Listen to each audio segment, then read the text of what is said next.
I think the reason we're so angry all the time is we've overdosed on ourselves. Like, in the last 20 years, we've created nothing of value. We've just got more and more and more of everything. I tell you, like, in 1999, I reckon we had enough stuff. I had enough things in 1999. I had enough friends. I had 8 friends. I liked every single one of them. According to the internet now, I've got 1,692 friends. Can't stand a single one of the cunts. Do you know why? Because I know what they think all the time about everything. That isn't how we did things in the 90s. I knew what each of my friends thought about one thing. I knew what Stephen thought about Red Dwarf. I knew what Pete thought about cars. I'm friends with Pete on Facebook now, and I know what he thinks about abortion. I want to go back to a time when I knew what he thought about cars and cars only, because his dreadful views on women's reproductive rights are not adding anything to our friendship. For years I thought I hated Facebook, but I don't. I hate people. When it comes to Marmite, nobody hates the jar, do they?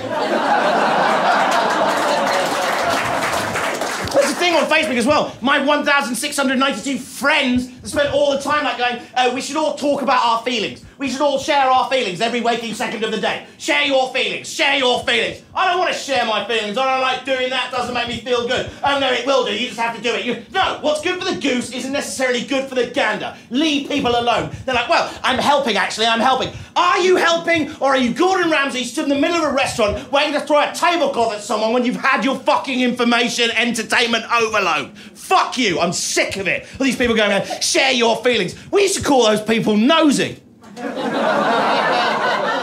Was considered a bad thing. We had a phrase in Britain that's fallen out of common usage. I'd like to bring it back. It's going to sound so arcane when I say it to you, but it was such a lovely phrase. Take it, hold it dear, use it. You'll remember it when I say it. Mind your own fucking business!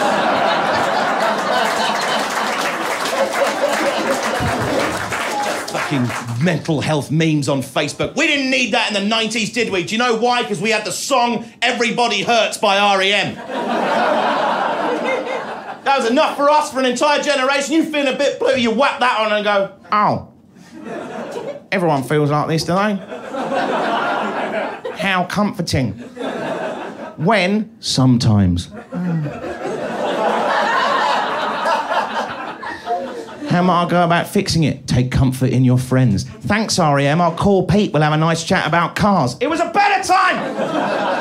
Better time. That was the deal. If you wanted people to care about things in the 90s, you couldn't just share a meme. You had to be able to write a song, didn't you? That was it. We had songs for all the stuff. We had feminism, but we had the Spice Girls to go with it. It was better. You say what you like about the Me Too movement, but you can't hum it, can you?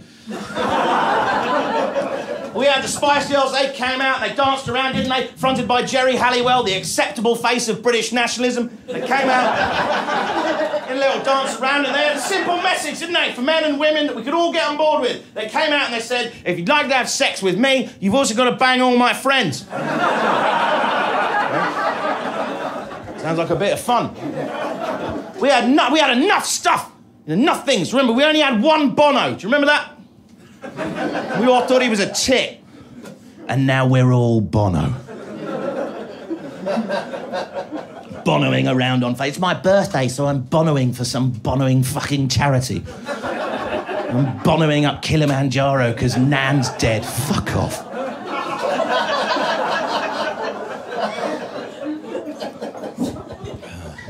I was talking to a friend of mine who's like 23 and he was like, your argument's flawed though because you didn't have everything, did you? Didn't have everything. You didn't have like all the stuff that we have on the internet. I said we had every single thing that we have on the internet, but it was on television and it was smaller and it was more manageable. We had Twitter, but it was called Points of View, and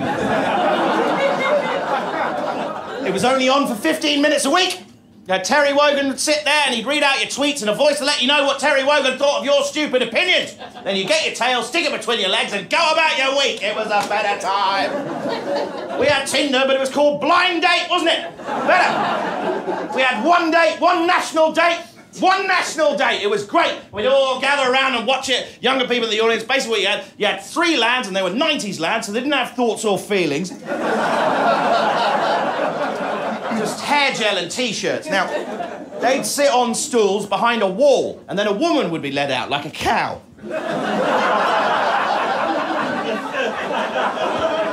by this sort of buck-toothed orange scouser. And The Scouser would pop the woman on a stool, and then she'd go back round the other side of the wall, and the Scouser would invite the lads to shout sexually aggressive threats over the wall.